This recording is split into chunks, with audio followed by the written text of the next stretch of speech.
Welcome. Today we're going to talk about rolling out and cutting pieces for your template for your home and identity project. So for today, you're going to need to have your slab sticks. I recommend 2 to 3 rulers because you're going to be transporting these houses back and forth to school, some of you. I recommend 3 rulers is probably good just to make it a little bit more, strengthen the piece a little bit more. I have rolled my slab out on a piece of canvas. You can use a tablecloth. You could do it right on a table. You could also use an old t-shirt that you've cut up, a sheet, or an old towel. Again, you're probably not going to want to use it again, so I'd make sure it's something that you aren't going to be wanting to use or wear again. I also have my rolling pin, and I used probably like a small novel amount size of clay. I don't know. So if I look at this pack of wipes that I have on my desk, it probably started out about this size, not too thick, and then I rolled it out. If your clay, once you roll it out, starts to become unmanageable, you can always cut a piece of it off and then roll out a smaller piece, especially if your template's not that big. If you have a larger template, you're going to need more clay. Make sure you wipe your rolling pin off. As you can see, I've got a little red clay here because my rolling pin had some red clay on it. So that will, you can try to wipe that off too. So a few reminders when you're rolling out your clay. I tend to pound it out with my fist first. I'm standing up while I'm doing this so I can really get some muscle behind it, and make sure that it's really nice and even and it hits these sticks. So your rolling pin should go right over the sticks, okay? And you're rolling until you can't roll that clay anymore. I also find it helpful to flip the clay over so that I get kind of a fresh side.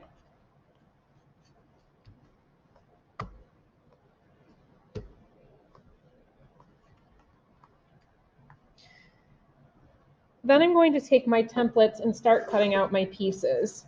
So I'm going to need 2 of these final pieces. As you can see, I've marked out 2. So I'm going to lay it down here, and because this is made out of a nice stiff cardboard, it's not going to get bent or distorted. You can use if you bought the clay kit, you're going to have a knife in it.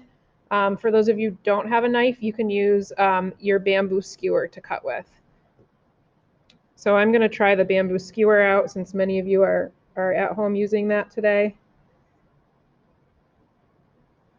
So you want to hold your template so that the clay, it doesn't shift on the clay.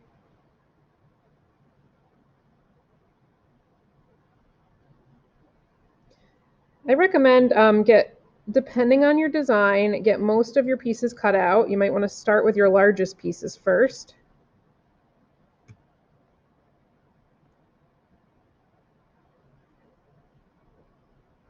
If you did not use a hard cardboard to make your template, you're going to want to have a ruler and kind of keep that ruler along the edge of your tool so that it doesn't get distorted as you're cutting out. Then what I'm going to do, I'll come back and cut this one out in a minute, is I'm going to remove everything.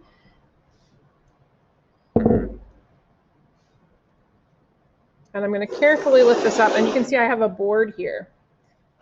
And this is actually for clay, but if you have a plate, a cutting board, a piece of wood, that would be ideal. You have to have something firm to store these on. Worst case scenario, maybe all you have is a book that you don't really use much. Wrap it up in saran wrap.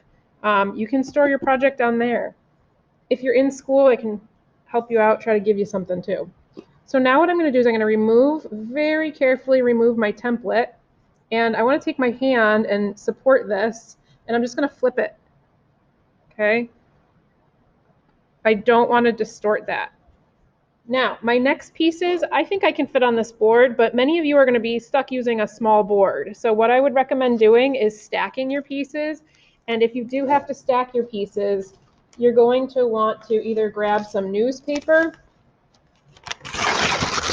and I just kind of tore this, but put a small piece of newspaper in between your pieces so they don't stick together when you go to stack them.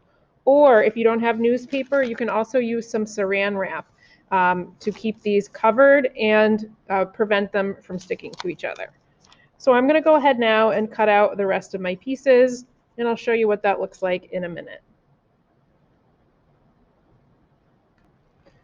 All right, so I have paused the video and I did some work on my slab. So I cut out my additional pieces. I cut out my extra side, my bottom piece, 2 roof pieces, and 2 sides. So I had to roll out quite a few extra pieces here. I also marked some of the pieces that were similar. So I put S for side, R for roof. The bottom piece is pretty clear. As I said, I have a large board, but you may have to squeeze things onto one board. So I would recommend that you put plastic wrap or newspaper or something. I even used a little, I didn't have plastic wrap handy, so I grabbed some of this old tablecloth and I cut it up. And I'm going to try to put the pieces that match on top of each other so I can both keep them sorted, but also they don't get warped. They're the same size. So I'm going to rest this one right on top of here. And then my side piece, I'm going to rest right on top of this one. Okay. And the other ones are resting on newspaper so that they don't stick to the board. So what I'm going to do to close these up today, and I highly recommend you do this too, is I'm going to give this a spritz with my water bottle. These are slabs, and I know that I'm not going to get to constructing them for a couple days, and they will dry out because they are so thin. I also am taking wet paper towel, and I'm going to cover up everything on my board with the wet paper towel. I'm not going crazy here and not using a regular towel. The weight of that will squish these. But I'm going to use a wet paper towel to just keep the moisture in this bag. And then do not use a grocery bag. You want to use a garbage bag, nice thick plastic. A grocery bag is too thin. Again, if you do not have a board, I recommend that you find a cutting board. Go to the Salvation Army, find a cutting board. You can probably go to the dollar store and find one. Use a book, wrap it up first in a trash bag. And I'm actually going to double bag this as well. Okay, so make sure you cover up your slabs really well, check on them periodically, and I'll be back with the next video soon.